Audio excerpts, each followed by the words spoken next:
Љубовта кон професијата ќе ве води да вложувате во себе, да одите напред, да напредувате и се со цел да бидете подобри во она што го правите. Но можеби да излезете од рамките од она на што сте научени другите да ве слушаат, да ве гледаат, како нашата гостинка која што е репрезент на Лабораторијата за молекуларна биологија и канцер терапија, многу добро позната професорка Јана Клопчевска, но денеска со неја ќе разговараме и на друга тема. Оти некогаш е потребно и да излезеш од рамките за да бидеш уште поуспешен. Ке раскаже таа. Добро утро. Добро утро. Добро утро за професорката Јана Клопчевска, иноваторка што креира успешна иновативна приказна со симбиоза на производството и научната фела, каков е предизвикот во денешното модерно време на мас продукција да се биде иноватор на нешто ново, конкретно и квалитетно? Многу интересно прашање. Може би требаше и јас денес во розова да дојдам, нели? Pink Day е да денеска во македонската телевизија. Pink Day, ама добро, светло сме облечени. Случајно. Да, сега да кажам случајно или намерно си одговараме. Да. Тие се нијансите. Иако времето не е добро надвор, ние сме расположени. На прашањето што Бранко ме го постави многу интересно затоа што од љубов према професијата стигна до тоа, до најавата. Ми се чини дека ретко кој може да работи, да речам, има прилика да се занимава од храна, па од таа љубов према професија и према храната да стигне до одредување на некоја канцер терапија или споредба. Меѓутоа морам да кажам дека виновникот, не виновникот, туку некој што ме поттикна да го направам тоа, е колега од медицинскиот факултет, седејќи на една комисија заедно, може би гледа, може би не, Седница на УКИМ. Буквално разговараме за тема како јас, како инженер, ќе одам во тим со молекуларни биолози и фармацевти и дали ќе се снајдам и ми кажа, Јана, мораш да го прифатиш ова, бидејќи во Македонија ова ќе биде иднината. И така некако спонтано, ако излеземе од нашата комфорт зона, се случуваат работи кои што можеби сме ги посакувале некојаш. Кога бев дете, се сеќавам дека титка ми викаше немој да се запишуваш таму, запиши се да бидеш доктор. И така, тоа носи повеќе пари, така, тоа е, да речеме, главниот совет од родители, блиски.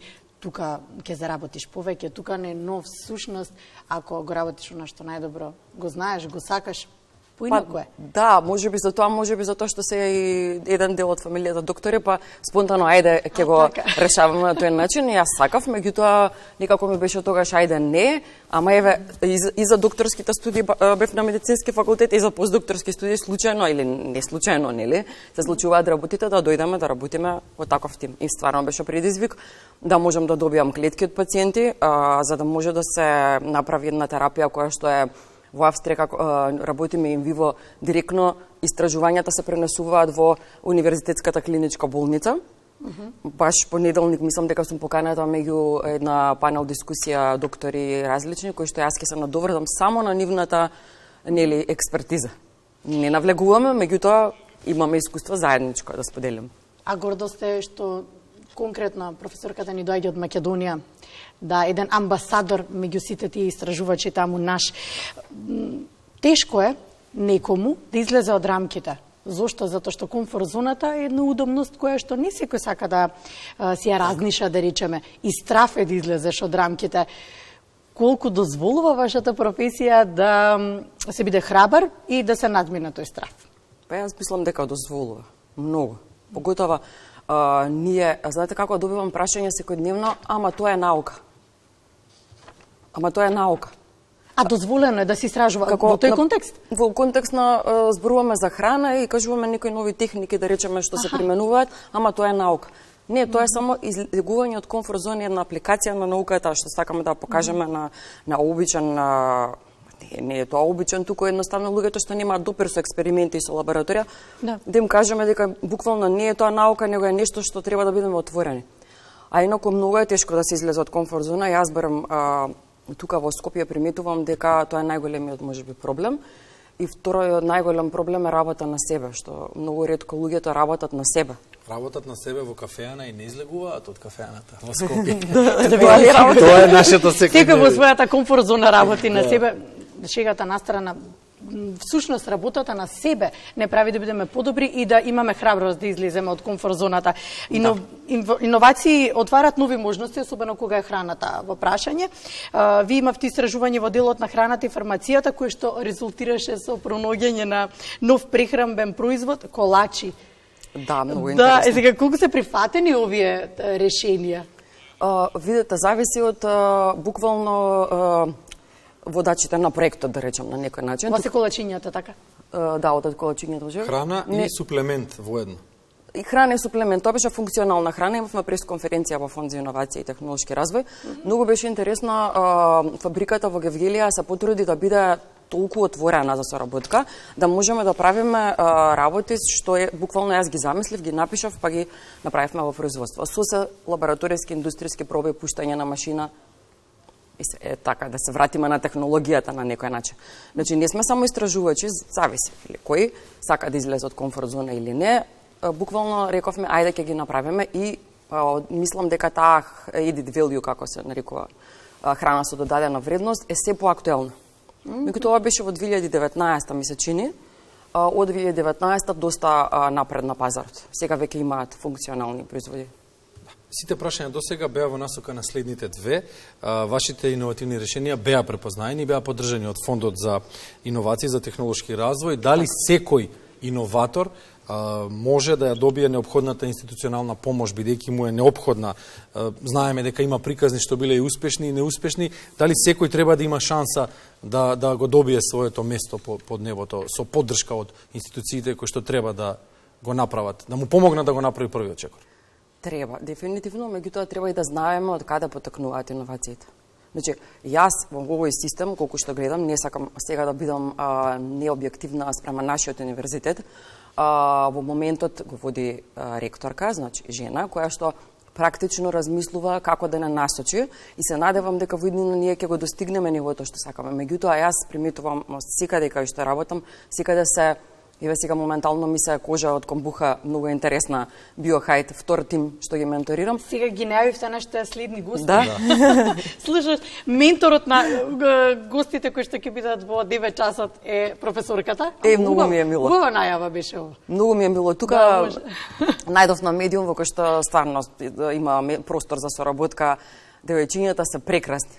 Морам да кажам, се што сработивме заедно се послуша и ретко кој во денешно време е толку воспитан да почитува авторитети, да соработува и... За жал ретко. Ретко. А многу ми е мило, бидејќи се уште во Македонија има останато такви студенти, да ги задржиме пред да ни отидат.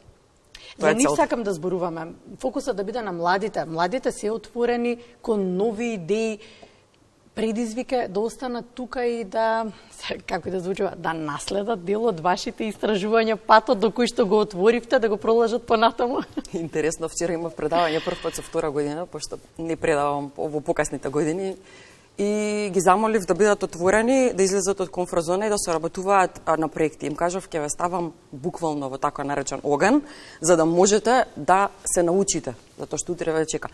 Многу сакам да бидат отворени за иновации и така ги спремам да бидат. И се работи за младите затоа што нас не е тоа професија. Имаат иницијатива? Да. Со мене, да. Тоа е се. Доколку си има иницијатива, си има волја. Ама и треба да си има некој ментор, некој патокас, некоја, како се нарекува, смирница или некој што ќе те поттикне да го направиш тоа. И некој што ќе му веруваш? Да. Ќе му влијаш едноставно на позитивно, нема на негативно да му влијаш. Или дојди само, предавај, земи си плата, потпиши, оценка. Не е тоа работата да искочат од рамките. Е, добро, што е тука присутно? Присутно е примерот кој што се дава. Еве, гледајте како јас можам, гледајте јас до каде стигнав. Јас им кажувам, во ништо не е невозможно. комуникацијата со младите. Да. Ништо не е невозможно. Сакате да направите бизнис план, да направите стартап, ќе направиме, ќе ви помогнам. Тоа е, мислам, буквално, понекогаш кога зборам, ништо не е невозможно, се е возможно, не ме разбираат, ме гледаат, и вака генерално луѓево, после некое време, па ова го кажа. Кам јас ве спремив за вие да победите. Нема тука.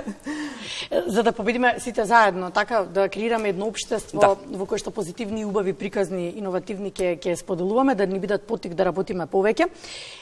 она што сакав да зборуваме дека излегувате комплетно од она на што сме навикнати да ве гледаме, да слушаме од вашите рамки. Професијата ли го наметна тоа, комуникацијата ли со луѓето ја отвори потребата дека е потребно малку повеќе да се образувате во делот на менаџирање со човечки ресурси, популарно кажано, за да може да напредувате повеќе? Некако учам секој ден и од сите. Така ми е правилото, а и доста работа на себе си наметна да ние не сме предавачи, не сме буквално да речам со одредени психологи и педагоги и завршени испити, меѓутоа предавачите треба на некој начин да го доближат она што сакаат до читам и за алтернатив HR, малку психологија, малку се, да се знае дека буквално со тие студенти се работи. Се менаџира, се вработуваат. Прво што влегувам, кажам, не се буквално обрнувајте внимание на тоа каде ќе работите. Работа ќе има затоа што ве нема како профил. Сега само ваше да ме слушате и да научите.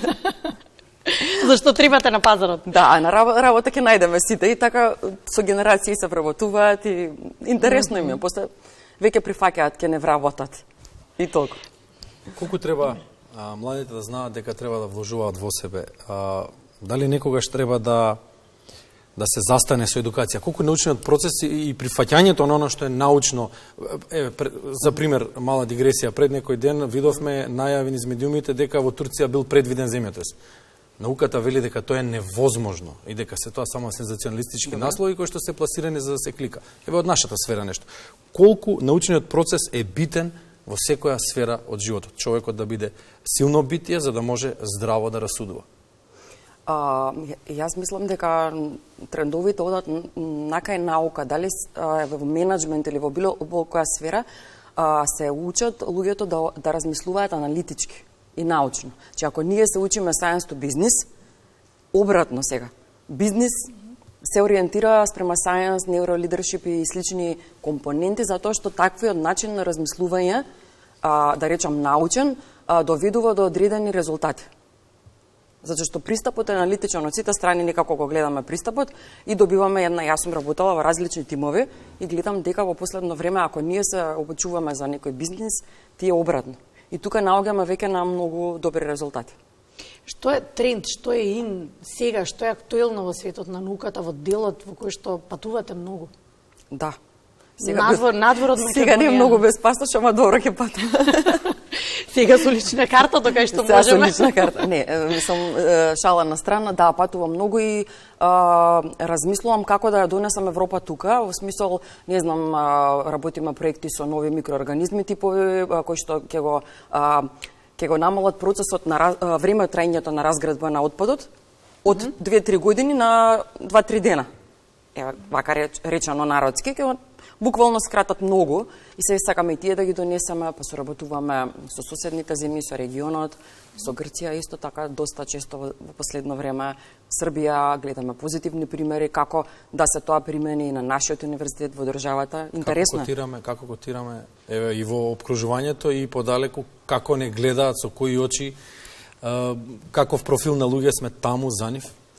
Вака последниот состанок беа научници од, да речам, цела Европа, не гледаат малку чудно на почетокот додека не почнеме да збориме.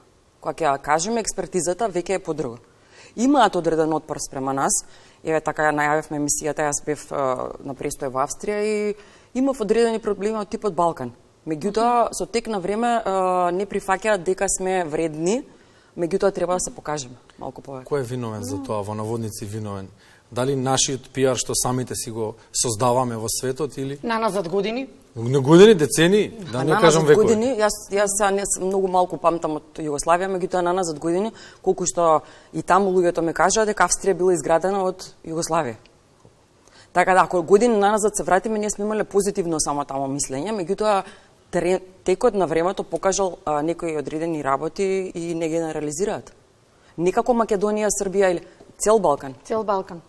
И без разлика кој профил да си, не знам, јас така осетив, пошто Салцбург беше една позатворена средина, дека колку и да си добар и колку и да си, не знам, од каде да доаѓаш и професор и што и да е, не е битното.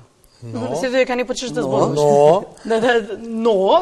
Се дека не почнеш да зборуваш. Така да бидеме погласни, да бидеме похрабри, да можеме да одиме напред, да се вратиме на она што сакав главно да го зборуваме и да ви искористам да видите како позитивниот пример кој што ќе отвори пат.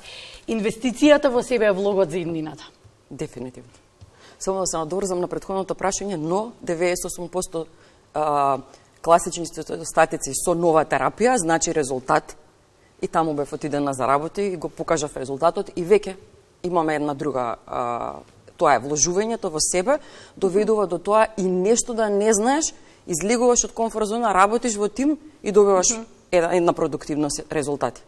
Значи мислам дека работа на себе, многу работа на себе и многу вложување си даваат на крај на денот, дали на волку години, еден ден ќе дојде денот кога ќе се покаже резултатот. Резултатот мора да се покаже. Мора да се покаже. Она што сакав да заокружиме, нели, горе-долу е дека љубовта кон професијата во суштина е клучот за се ова. И колку кај младите, колку во ова динамично време кога се зборува за професии кои што се професии кои што се актуелни во моментот, можеме да го издвоиме тоа да ја пронедат професијата за себе. Да. И да ја развијат таа љубов. Интересно, имавме доста кампањи за STEM, тоа значи да им влијаеме на женската популација да се, јас сега не би сакала да протежирам. Да генерализираме тука машки и женски, добро, не би сакала, никогаш не го правам. Ама ако сакате женска популација да зборуваме, јас ќе ве поддржам. Сакаме, да, меѓутоа не работата е буквално да ги натераме да бидат инженери. Некакви. Нели, иако се девојчиња, иако се помлади, имавме неколку кампањи во изминативе години како позитивен пример да им влијае да јас не знаев дека ќе завршам на медицински факултет. Никогаш не ми беше и во план тоа, секогаш беше план храната, меѓутоа тоа е некако врзано на некој начин. И сега алтернативите се пронаоѓање терапии преку храната. Па на некој начин им давам позитивен пример колку може да биде широка љубовта према професијата, до каде може да ве одведе. Така? Да. До замислата. Она што се замислиле подсвесно што го замислувате, некој ден ќе дојде буквално на површина. Така да, тоа е тоа, вложување во себе, љубов према себе, прво, па потоа према се она што е према фамилија, према деца, према родители и на крај ќе се дојде и према професијата. Само посакувам за сите, или желбата да нема лимит. Да, и визијата до каде. И најважно од се да се едуцираме, да учиме, да читаме секојдневно, по цел ден. Да не го трошиме времето залудно. Со помладата ќе едуцираме кадри кои што буквално ќе служат на држава. Така не е целта. Да. Благодариме, Јана. Дијана, секогаш драг гостин, се гледаме и во следна прилика. Благодариме. Благодараме на вас. Ване, ќе преземеш? Ване ми е тука? Ване? Тука е Ване, тука не оди никаде. Јана, благодарам, да ги поздравиме студентите, твои сигурно дел од нив не гледа. Сигурно ако се станати. Да, имав колеги можност пред 2 години за проектот Приказ, направивме интервју токму на факултет, колку убава синергија има помеѓу Јана и помеѓу студентите. Тоа треба да служи како пример и како мотив како студентите може повеќе да се инспирираат. Па повеќе се девојчиња студенти така да гледаат позитивен пример на некој што е идентификација. Сега не сме малцинство, сега сме 50-50, претходно бе 33 за девојките ја превземаат STEM индустријата, ако можам така да кажам. Готово, договорено ќе Битно да нема граници, да нема машка женска професија, тоа е важно.